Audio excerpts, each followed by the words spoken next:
I have to say, Start again. I have to say, I'm really, really thrilled to have Robin here. We have had a collection of terrific artists, but Robin seems to bring an extra dimension to this, a very creative sense to it. And I'm very anxious to see what she does tonight. She's a very talented lady. She teaches classes on Zoom, and she knows what she's doing. So, Robin, go for it. Thank you. And thank you, Mike, and thank you, Carol, for making this happen. And thank you for everyone that's here. It's really nice to be in a nice warm place in Virginia on a rainy night. And hopefully you all are warm and comfortable where you are. So Yes. I know you're all good painters because I've been on your website. And I've seen some really great art that you've done. And I also know that you've had some great instructors at your monthly meeting. So rather than have you sit and watch me do something that you probably already know how to do, I'd like to focus a little bit on a topic that I think is more challenging for us painters, and that is finding that creativity from within and finding ways to cultivate that and to create paintings that are maybe a little more personal, imaginative, particularly for us realists. And I am a realist. And we have good qualities. We tend to be really observant, and we've worked hard to master our skills and our techniques. We know our materials, and I do think that we appreciate that comfort of having a photograph or a concrete object subject to work from. But I know for myself, the longer I've painted, the more relying on a photograph or technique, it's not as satisfying as it used to be. So that's going to be my topic tonight. And my background was in graphic design. So it helped me devise methods for trying to be creative in a logical way. And the most effective way to express what I want to talk about tonight is just to show you a bunch of examples and kind of walk you through my process. So I'm going to switch for most of the evening to my desktop view, so you'll see my work surface. And please feel free to ask questions. Carol, I'll leave it up to you for unmuting or however you want to handle that. But you are welcome to ask questions during the demo or afterwards, whatever you'd like to do. Yeah, So let me switch over now. If you feel like your question is being ignored, it's because you're probably muted. So, because everybody gets muted when they come in. So unmute yourself before you ask the question. Okay. All right. So, okay, here's my desktop. Let me do one thing here.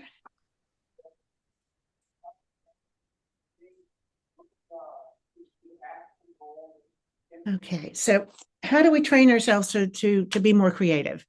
And how do we learn to, if we want to loosen up or we want to maybe abstract some of our realistic subjects or parts of them, how do we do that?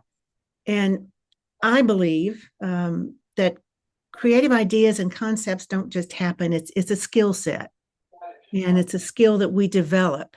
So I believe that the first step in cultivating our creativity is in curiosity. And what I started doing was asking myself questions about my work. I began to question, how could I do something more interesting with my backgrounds?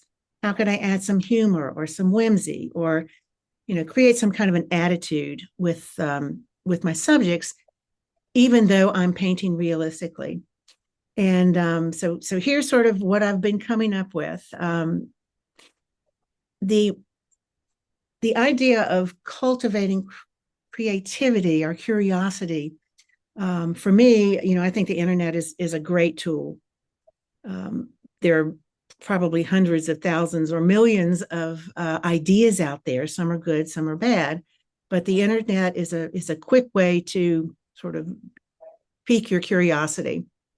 museums, fine art galleries. Those are always a breath of fresh air for me and a way to spark my curiosity. The local library, classes. I love spending time outdoors and going to farmers markets and concerts. And I don't have a dog, but going to a dog park is really a lot of fun because it's just a happy place to go. Even riding the city bus around town can make you more curious. So what I try to do is just step outside of my normal day-to-day routine every once in a while. And when I'm out of my element, curiosity tends to follow. So curiosity for me leads to brainstorming. And here's a first example that I want to show you.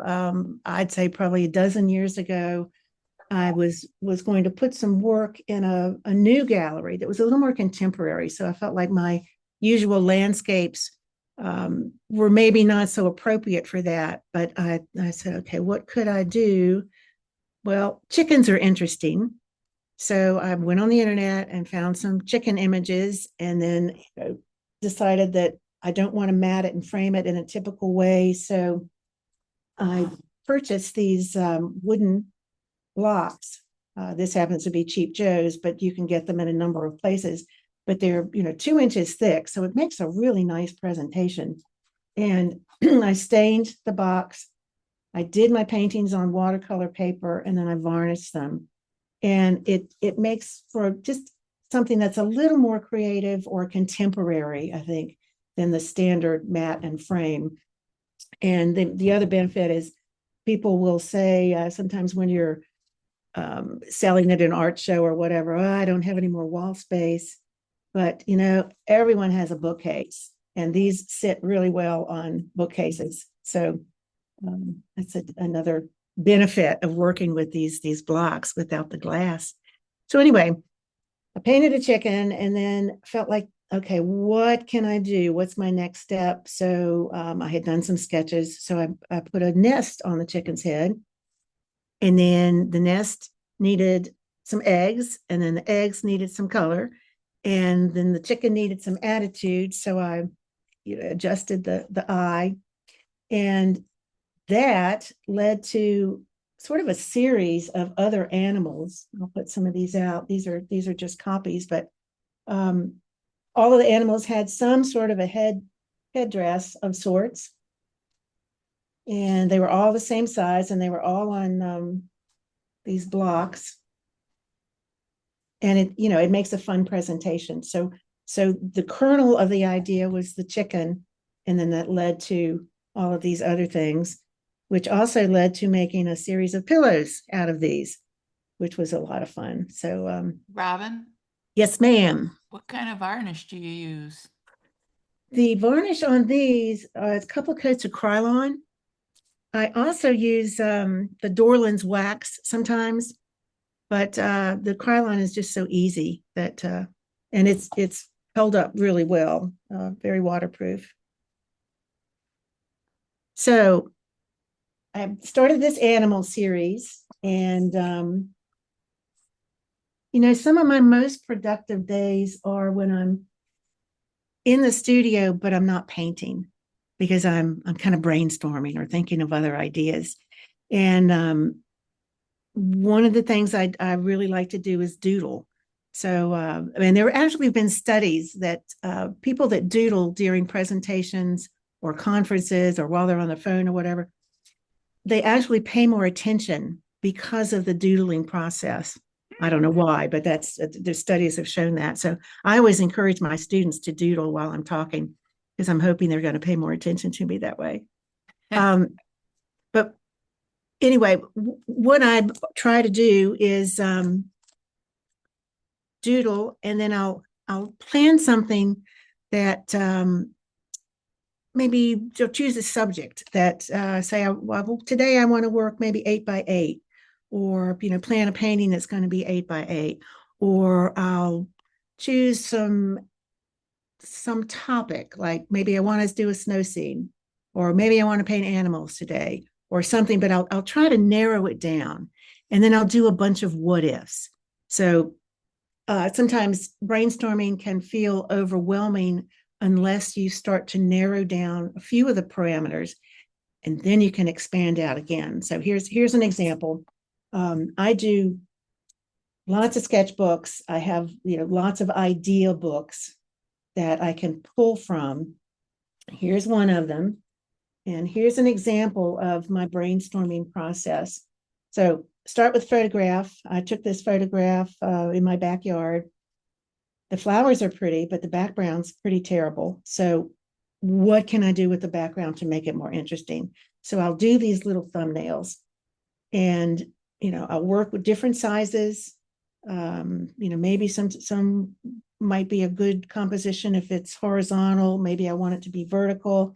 Maybe I want it to be square. So I'll work with those parameters. And then in this case, I actually pulled out some of the elements that are in the background and incorporated those in a more abstract design. So for instance, this is the tabletop pattern, but it's just, tilted on its side. There's a window back here and a doorway. So I incorporated that in a couple of these just to do some what ifs, to see what would happen. And then that stage, I usually always do that in pencil because I can just work really fast. That somewhere in here, okay, led to some color renditions that are a little more developed, figuring out my palette, still, playing with size and shape and cropping, but that's the second step. And then here's what was one of the finished pieces. It was 8x8, also on a wooden block, and it incorporates some of the elements that you see in the original sketches here. And then I developed it even further. So that's the process I go through for a lot of my paintings. Here's another one that had a photograph of the lily, and then that's one of my plates, and then a piece of fabric, and odds and ends sort of put together in a non-traditional kind of still life. So lots of room to play there. I don't know if I have too much else in here. Well, here's another version of the flowers. These books, what I do is all of my little thumbnails, I will just tape them down in a book. And I tape them because then I can pick them up and move them into another book if I want to, that maybe generates different kinds of ideas. So these are all little studies, little simple things, odds and ends. And I have lots of these that I keep on hand. Now, let's see, bunch of what ifs. And I try to add something that's unexpected when I'm brainstorming. So I want to exaggerate something. I want to put something in there that's maybe it's an odd color or an odd shape, something that is taken out of realism and added in an unexpected way. So when you brainstorm, don't judge yourself. Just put your ideas down. Ideas tend to feed on themselves. So I think keeping notebooks is really essential to my brainstorming process, and I refer to them often. I encourage people, my students, to take advantage of the internet, but don't let you become lazy. It's really easy just to scroll and scroll and scroll and take someone else's idea and not really develop your own sense of design. And also, don't get into that trap of thinking that all the creative ideas have already been taken. Creativity is infinite, so we just have to dig a little bit deeper sometimes. When I'm brainstorming, I put it all down. The first ideas are usually pretty obvious. The better ones come later on. So all of my books are fluid. And even though I've done maybe 10 thumbnails of tulips, maybe next week I'll come back and do 10 more and develop, an even different kind of design. Now, being sort of organized helps with the creative process, because there's so much information out there, and it can be overwhelming when we start collecting photos and taking photos and having all these ideas. I make sure that I write mine down because it's really easy to forget those great ideas that you came up with a few days ago. That's why I keep them in my sketchbook.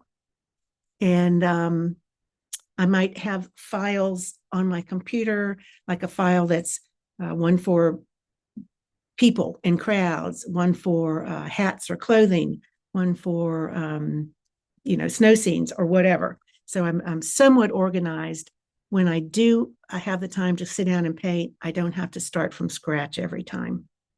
So the next thing that has really helped me with my creativity is creating squiggles and patterns, and coming up with some sort of a personal symbol that I can incorporate into a lot of my paintings. And that started with this particular painting.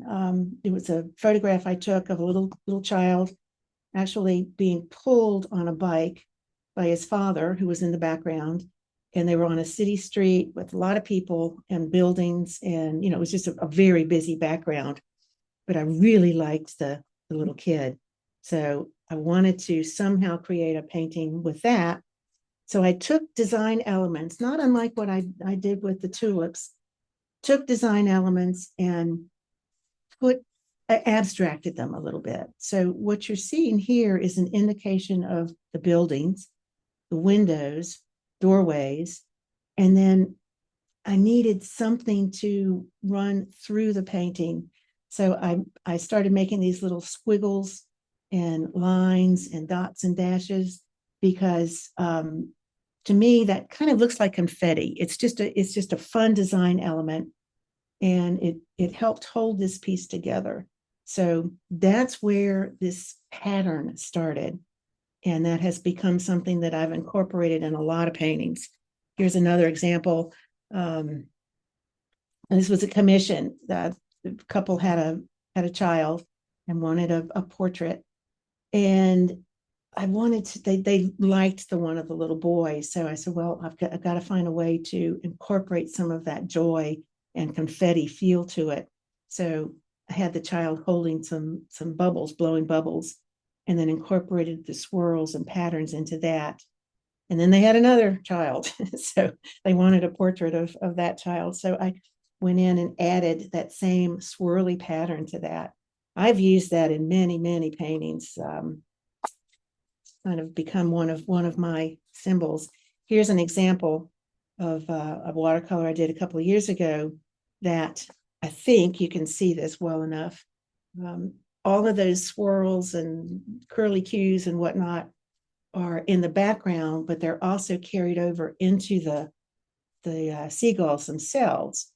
So it has morphed from just a single painting into many others. And I really liked this photo of the seagull, and I took that, and so I've used it in a lot of paintings. And sometimes I'm very cautious about using other people's photography, but seagull I've used in a number of paintings. Here's another example of incorporating my swirls and my patterns using the same subject, but presenting it in a different way. So that's a creative path that I've been on for a few years now. Now, to create those swirls and squiggles and all of that business, I use masking fluid, and I'm going to do a short demo with that. Let me get this set up quickly. I have found, have had a love-hate relationship with masking fluid, as a lot of us do. It's a great tool, but it also creates a very hard edge, and it's kind of messy and can be time-consuming to work with. So I did a workshop a couple of years ago, and my topic was masking fluid. So for 2 days, we found all sorts of creative ways to use masking fluid. And I had to do a lot of research to put that workshop together. So I'm going to pass on in a very short amount of time some of the things that I learned in using it, beyond just a tool to hide the whites or protect the whites of our paintings. So as far as masking fluid brands, I really like the Holbein. It's a nice color, a little bit of blue, so there's a tint to it. I can tell where I've put it.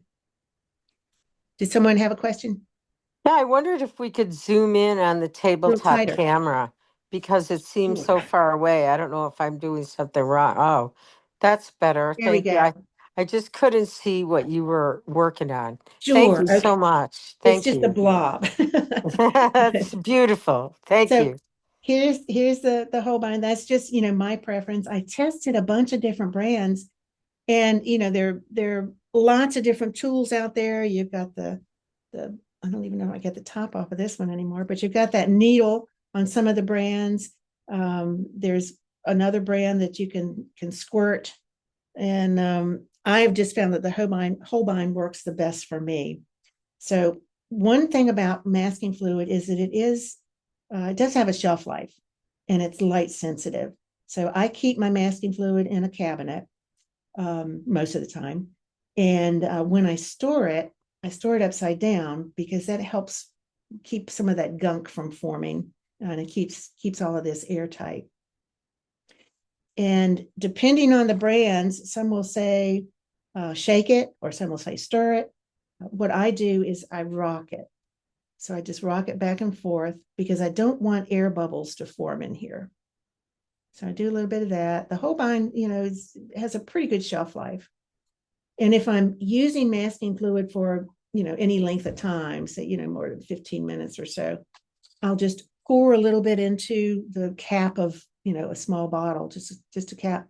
And then I'll put this back on so that I'm not exposing this to extra air. Now, the tools that I use, let's put these over here. I have two tools that I really like. I used to use a ruling pen, and I mean, they're great tools, but they've got this little knob that for some reason or other, I always tend to lose, and it falls down into the sink. So the nice thing about them is that you can adjust the amount of flow by turning that little knob. It's a draftsman's tool. So Carol, you might be familiar with these. But I stopped using that over time and started using a dipping pen, the kind that you use for India ink or calligraphy. And for me, this is just a great tool. I got this on Amazon. I think it came with 3 different nibs that you can take out. And anything that's metal is terrific with masking fluid because you can just clean it right off.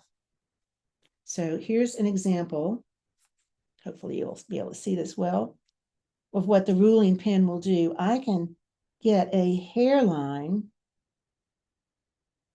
like a cat's whisker with this. And I can also, can you all see that?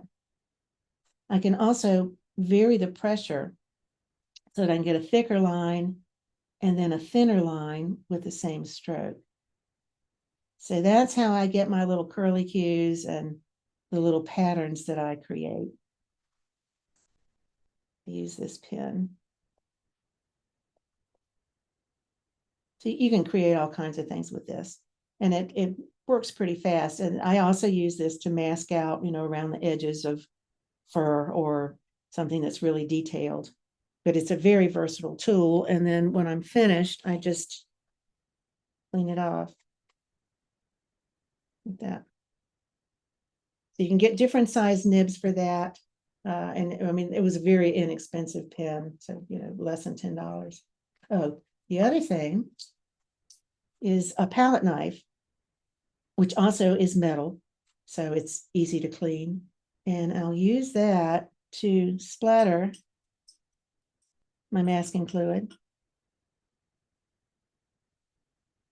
And depending on how far or close you put it, you'll get a different type of splatter. You can also use it this way to draw. Doesn't work quite as well as the as the ruling pen, the other pen, sorry, the dipping pen. But you can get some interesting patterns with that too. So those are the tools I like to use. And to create some of the effects that I use in my paintings, here's an example where I just put some random color down. I let it dry. And I've gone back in and made my curly Q masking fluid shapes. I think you can, hopefully you can see that here. And I've let that perfectly dry. And then I'll come on top with another wash of color. I'll just kind of use the same colors, just maybe a little bit darker.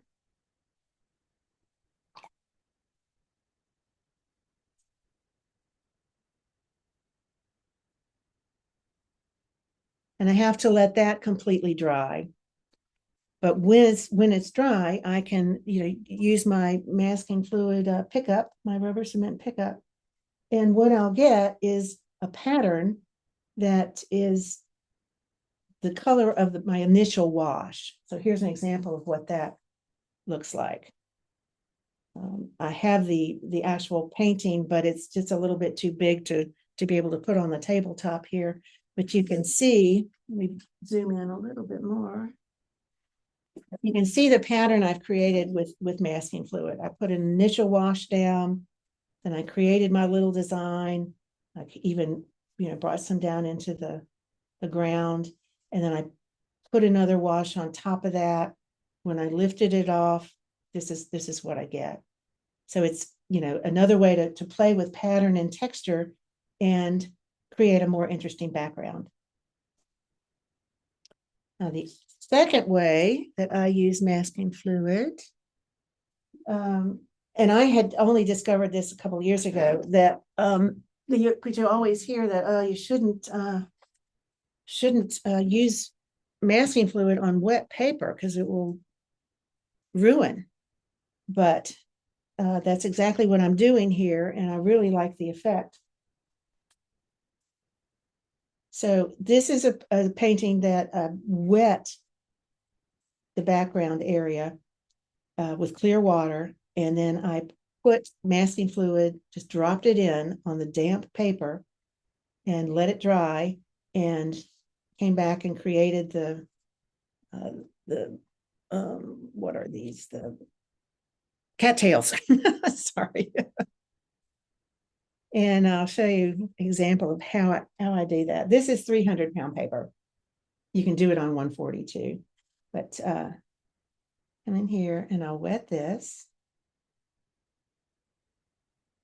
It's a little tricky, so make sure that you test this a couple of times before you attempt it on a painting that you've already spent a couple of hours on and you don't want to ruin, because it's a little unpredictable. My paper's slightly wet now, and I will take my favorite tools here, and I usually test it a little bit. So I'll drop a piece of masking fluid here, and you can see it spreading out sort of in slow motion. If the paper is really wet, it will spread out faster in big globs, but it's just, so test it. You'll get the feel of it at some point and figure out where you want it. So this is really a way to avoid some of those hard edges then. Exactly. Wherever you want to put it. So, this technique is great for cattails or dandelions or frost, or, all sorts of uses where you want a soft edge. Now you have to let this completely dry, then you can come in and paint with your watercolor, and this is the effect that you get. This was a demo, so I would like to do a finished painting of this, but you can see these little soft, let me zoom in a little bit more. These little soft edges here. It's like almost like a starburst. Nice. So that's that. What else do I want to show you? I don't have time to really talk about different surfaces and materials, but those of you that are familiar with Masa paper, that's a great surface to work on. It's not as forgiving as watercolor paper by any means, but it gives you this crinkled, almost batik-like background, which is a lot of fun. But moving on to talking about creativity, and one of the other things that I have a question. sure. Do you take the mask off? Yes, I do. So once everything is dry, and this is still wet, so I can't really take it off, I do remove the masking fluid, and that will leave either the white of the paper, as it did on the cattails, or my wash that I put down first. Does that answer? Okay, now creating a series. So latching on to an idea and then expanding on that, I believe it's just like the very best way to nurture your creativity. You've narrowed down your subject, you've done some brainstorming, you're focused, you have lots of ideas to motivate you, whether it's the 5th idea or the 15th idea that you've brainstormed. One of those ideas may be what catapults you going forward. And the other advantage of working in a series is you don't have to ask yourself what you're going to paint that day. You already kind of know. So here's another rabbit hole that I've gone down, and I want to show you. It was a trip to a museum a few years ago, a natural history museum, and they had this exhibit on things that fly. And so there were lots of insects that were, pinned in the exhibit. And then there were, some stuffed birds and other odds and ends, lots of butterflies. So I thought, what a great idea, because up until then, I was sort of thinking, well, things that fly, birds. But then you've got airplanes, you've got kites, you've got airmail. So I started creating this series of cards that I sent anonymously to my husband. Of course, he knew they were for me. But for a couple of weeks, I painted a little note card. And this is actually a frog that there are some frogs that do fly. So they sort of coast from tree to tree. But so I put him there. And then inside would be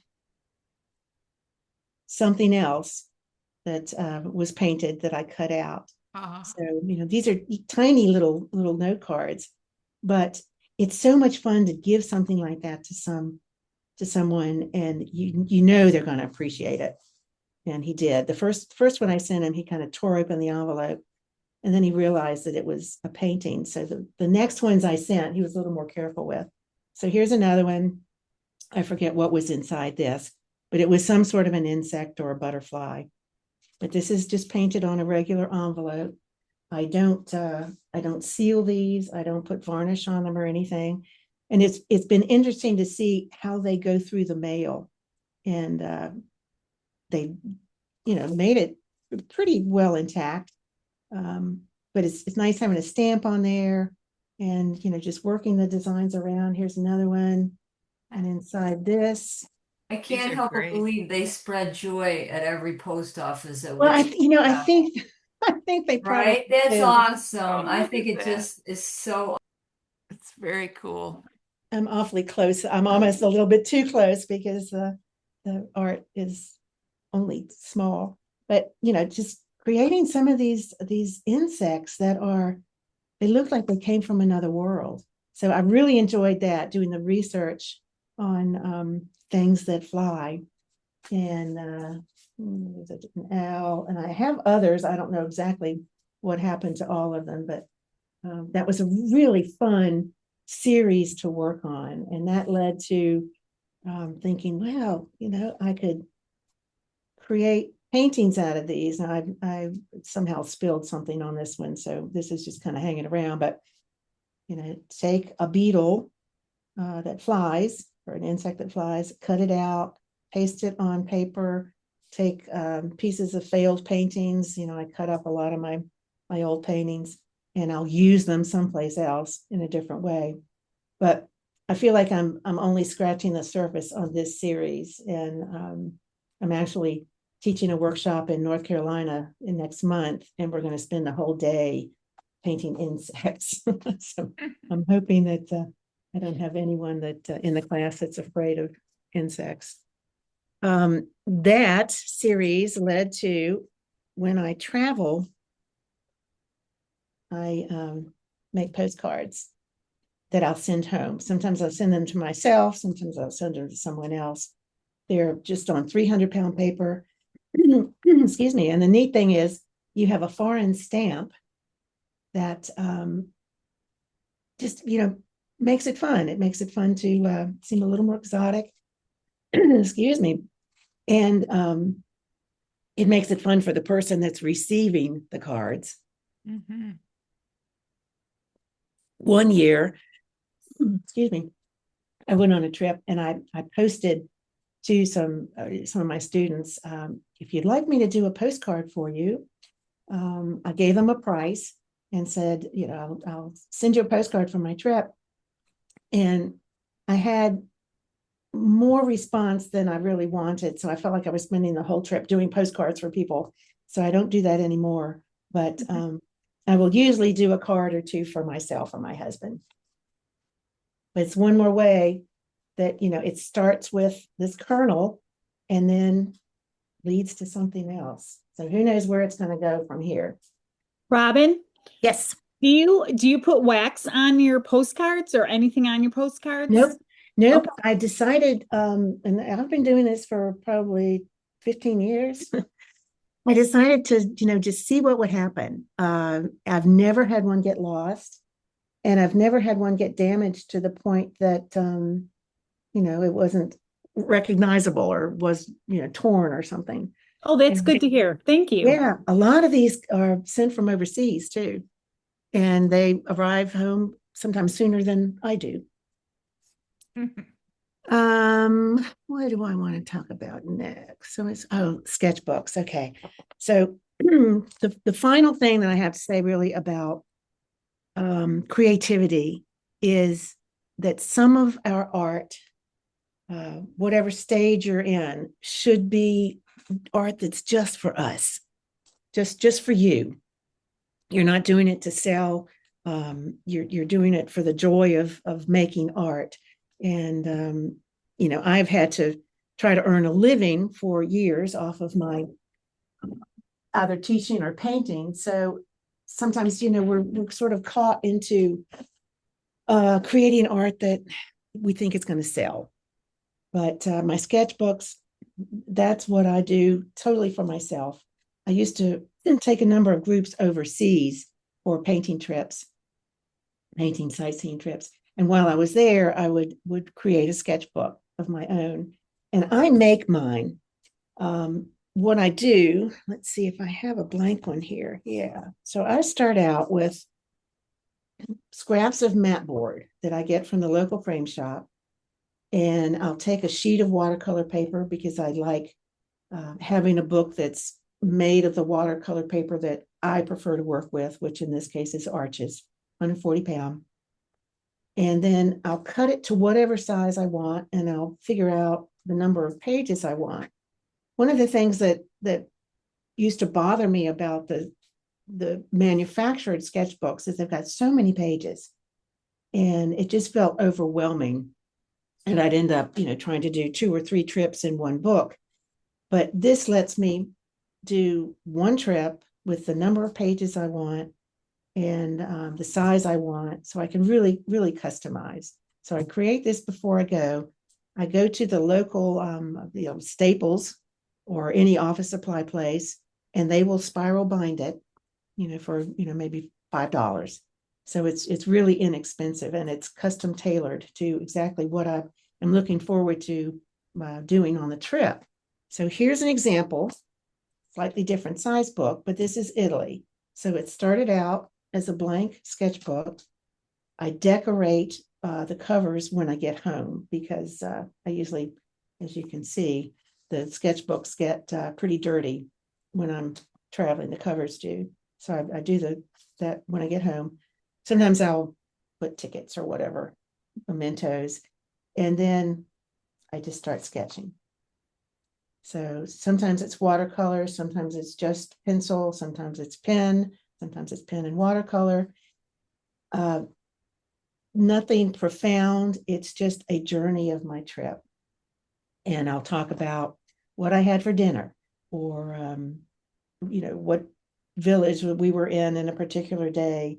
I try to work on site as much as possible, but because I was leading groups, we were moving around a lot, so I didn't have a whole lot of time to really paint myself.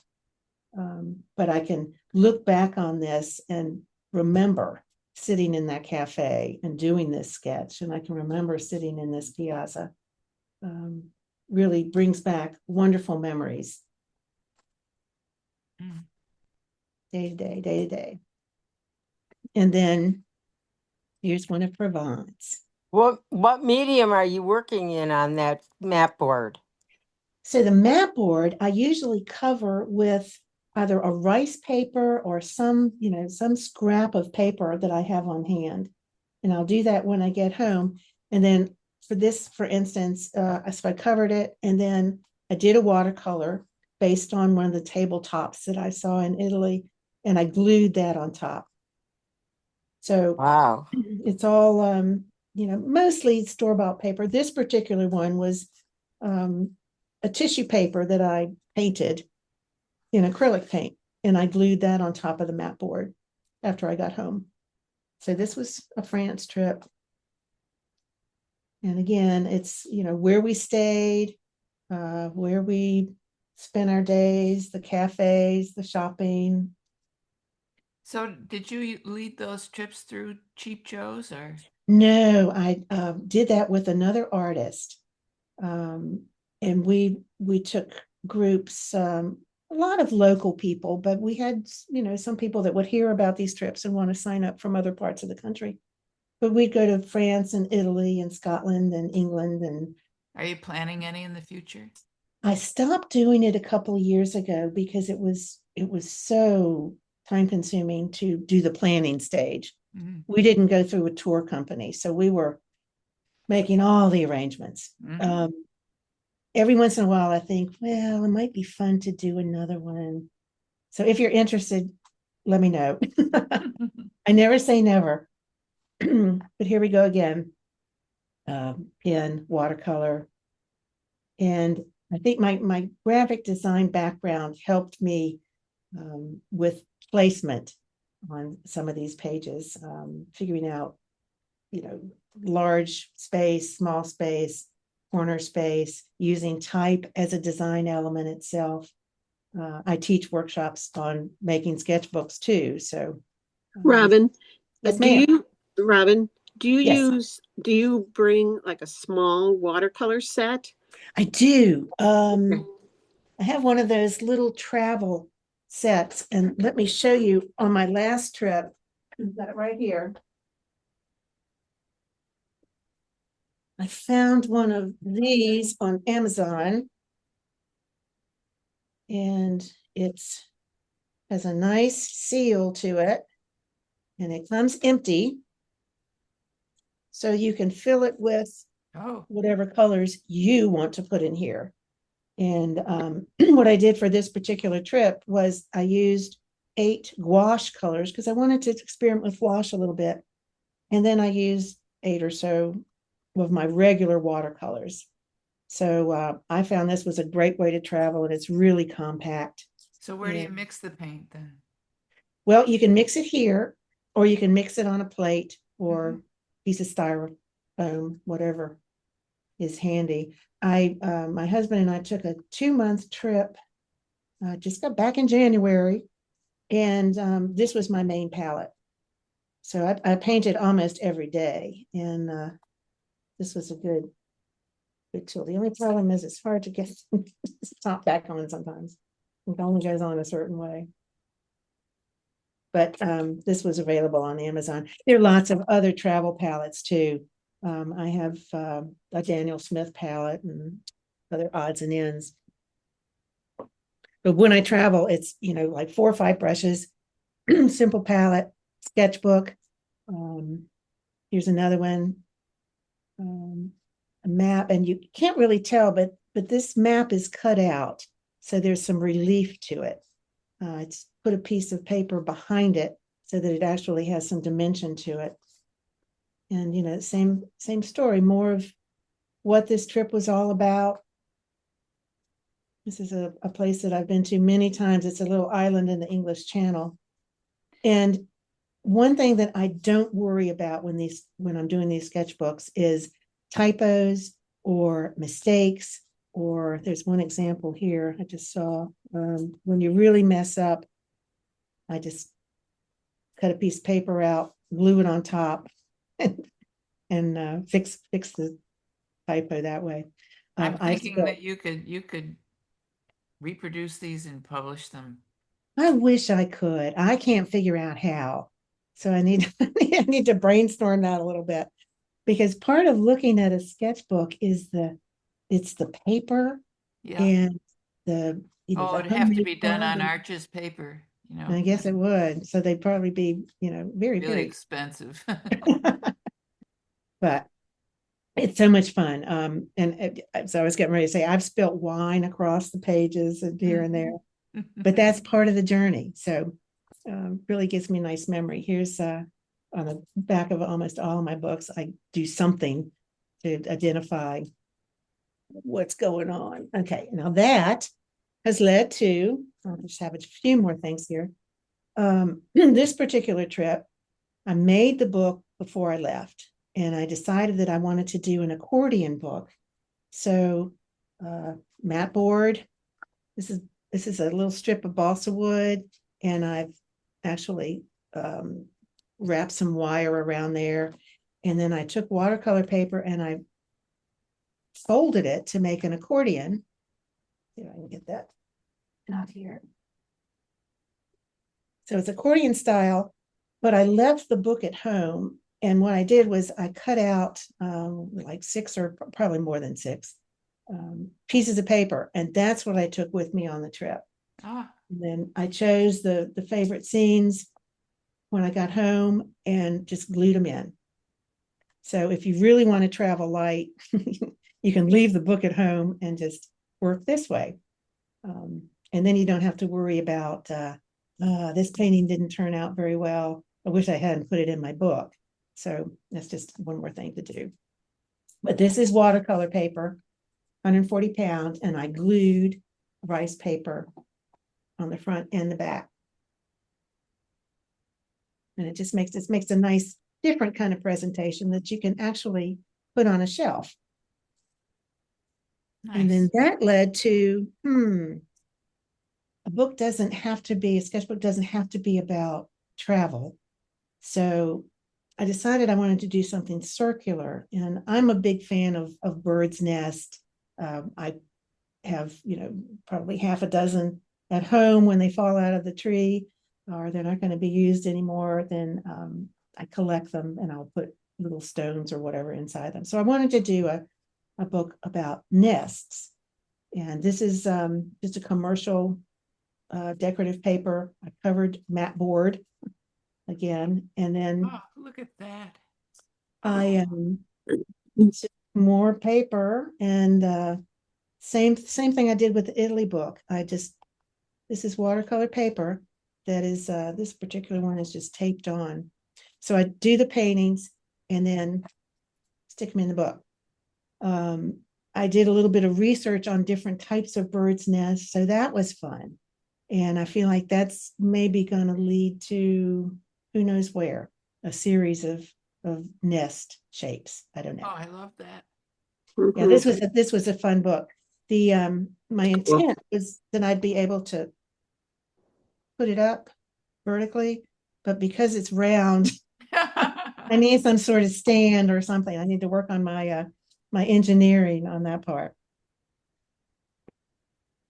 And then the last book, the one that I just finished, when I went on this 2-month trip with my husband, I just needed some time to play and relax, get away from politics and everything else that was going on in the United States. So I brought this was a store-bought book on regular paper. And I took this with me, not having any idea of what I was going to do. So I started with this little figure, and these are all in relief. So there's either a piece of balsa wood underneath this figure or a thick piece of paper, so that there's, I don't know if you can tell, there's some relief to them. They're dimensional. So I did the first one, and he has the arms actually move. I used some wire for that. And then, so, okay, well, let me do something else. And this alludes to someone on the island that collects sticks. So I put that person in, and then, well, where's that going to lead? So here we have another thing. So I liked playing with these things that you can open. It's kind of like looking at a present. I don't know what I was thinking on this, but it's a dark sky island that I go to. And so I wanted to incorporate the moon and nighttime in that. So they're all looking at the moon. There's an owl on the island that sits in a particular window. So I incorporated that. There are no cars on this island, so everyone either rides a bike or they walk. So that alludes to that. And then I don't know what this one's about. There's no one that I know of that has 3 heads like that, but there are a lot of Guernsey cows. So this kind of morphed. Didn't have a plan to start, but turned into just a really fun project for me. And it's pen and ink and watercolor. And then I titled it at the end, Night Walks, and put my little thing on the back. Now, it's a big jumble of things that I've talked about. Let me go back to me here, and I'll maybe answer some questions if you have any. Let's see. Move this over. If there's anything you want me to expand on, let's see. I have a question. Sure. You mentioned a type of paper that mass stitch or something, or what was it? Masa paper. How do Yeah. you spell that? MASA. Let Masa. me run off camera for just a minute. I have an example of a piece I can show you.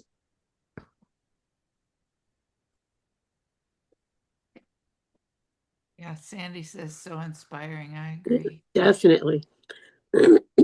Just I think the biggest thing for me is, and now I'm doing them for myself, that not a quote exactly, but just for herself, not to show to anybody else except your husband, probably. Art for you. Yeah. Yeah, very nice. So surprise, surprise, this happens to be another chicken. And let me go back to my desktop here. Okay. My desktop's getting a little crowded here. Can you move it up a little bit? Yeah. And it's, there's a reflection, so I'm going to tilt it just a little bit. Yeah, that's good. This is Masa paper. And it's a rice paper. It's fairly thin, but it's durable. And what I do is I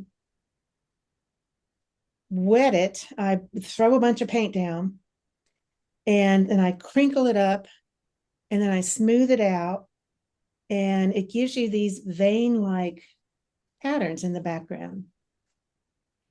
It doesn't lift very easily. I glue it down because it is kind of fragile, but it's a fun surface to work on, and the colors seem to sit on the surface. So I think this is one that I have sent. This is a big painting. This is a full sheet, but you can see the patterns in the background. So do you always glue it down on another piece of paper? I do. I either glue it down on a piece of mat board or a piece of watercolor paper, and you have to frame it under glass. And I glue it with wallpaper paste Oh, okay. because wallpaper paste has sizing in it, which helps with the application of the watercolor itself. Mm-hmm. Well, thank you. Yeah. Let me You show you. always use arches. You had Fabiano there before. I do have some Fabriano, and I like that. And I used to use the Kilimanjaro because I would work so much with Cheap Joe's, but Arches is probably my go-to brand. This was in the other room too, so I just pulled it out. Another mousse. So I do tend to work, once I find something that I want to play with, I'll try to expand on that. So I have another question, which Sure. has to do with what do you do with these books that you make? I have them on a shelf in my studio. I have dozens of these. I just that's when I was saying you need to do some art that's just for you. That's the art that's I get that. closest to my heart. Yeah, yeah. So if there's ever a fire, I will go for my sketchbooks before I go for anything else. So if you use Masha paper to paint on, Mhm. then you glue it on top of the arches. Does it really matter that it would be such high quality paper to glue it onto? No, it doesn't. You could glue it on basically poster board. It's Yeah, just so ar- some surface. arches is just to make it arches. I mean, we all love it. But I'm curious why you choose such high quality. It's Mostly because I have it on hand. oh, okay. Thank you. Thank you so It much. I it has thank you. gotten so expensive that I need to find another type of paper. I think the brand that Michael sells, what is it, Canson, is Uh-huh. probably equally fine. Okay. Questionably Thanks. about, not quite equally fine. No. Let me show They you sh- one more thing here. You may or may not be familiar with watercolor ground. Yes. Mhm. Okay. It comes in white, it comes in clear, it comes in gold and black. And I apply it on, in this case, it's applied on watercolor paper. This is a metallic gold. So it goes on very smooth and I can paint on top of it. So that's exactly what I did with some of this. Most of this is transparent watercolor, but you can paint on top and some of that glow will come through. So that's one more material that I'm throwing out there. I know I've been jumping around quite a bit. Is that a cat on his head? Yeah, yeah. It's my cat. On this one, A little bit of whimsy. I wanted to have branches tangled up in the antlers. And on this one, this was such a sweet cat of mine that has since passed. But that's the kind of thing she would have done. I mean, she would have climbed on a moose if she could have. So all of this, I know I've thrown a lot of stuff out there. It's all part of the creative process for me. And any other questions? Did you start out just painting on arches like a normal person? Yeah. And I still do lots of, traditional landscapes. I don't know if you can see too much behind me, but traditional landscapes. I don't have any in front of me. And that's probably my favorite subject. That and urban scenes, architecture. I like to do that. So I don't add these crazy elements to everything, but I think probably half the time it's just fun to do something a little different. Life is can be challenging at times, and particularly when you pay attention to the news. So it's good to have something that's Yeah. a little break from that. I think if you are going to do another trip ever, especially to France, please let us know because you'll probably be full. Oh, excellent. Well, have gone to this particular place outside of Avignon for probably 6 or 7 times, and it's just gorgeous. So I will definitely consider that. And if you need help planning. Ah, that would be great too. Yeah, my husband and I always planned our own trips and didn't use a tour. It was the fun for 9 months getting ready to go someplace. Yeah. And that's where the sketchbooks for me, because I make them as soon as I start that process, I'm kind of on my way on the trip. So they're wonderful. Think about it that way. They're really wonderful. And I think about the closet full of sketchbooks that I have that I do on a trip, and then they go in the closet and that's it. And it would be nice to have them up on a shelf. Yeah. I refer to mine often, and there are some that I have done finished paintings based on the sketch itself, because there's this loose quality, and very personal, authentic quality that you get in a sketchbook that sometimes you don't get in a finished painting. So yeah. Well, I hope I didn't go too fast, and if I wasn't clear about anything, I tend to ramble sometimes. So. It's okay, I took notes. Oh, good. And you can always email me. I'm fine with that. I have one workshop planned in North Carolina, I mentioned next month. And then my schedule is pretty free for the end of the year, just a couple of local workshops. And then I'm hoping to go back to that island again in the fall. So it's always inspiring to take a trip. Well, we have a couple of workshop coordinators listening to you tonight. Oh, sorry about that. No. Now I'm thinking that maybe they put it in their mind to write down your information, because it would be fascinating. It would be really well, when we do these in person and everyone's able to work, and explore ideas and stuff. I mean, it's just fabulous. It's is the fun. Workshop in North Carolina filled?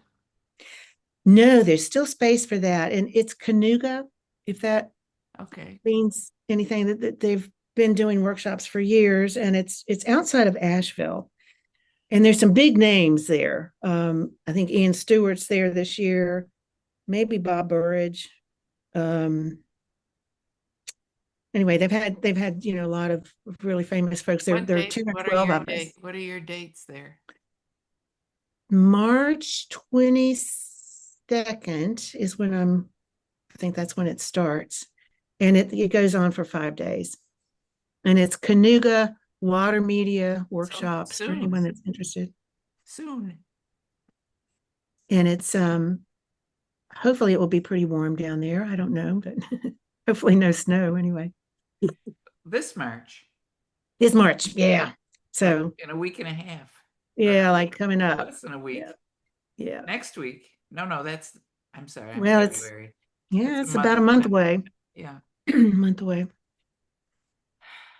Well, that would be fun. Anything else? Yeah, I was wondering if the mask is dry on the swirl examples that you did. Let's see. I'm sure it is. Curious to see how they would come out. Dries pretty easily. Jerry, I think masking would work really well with what you do.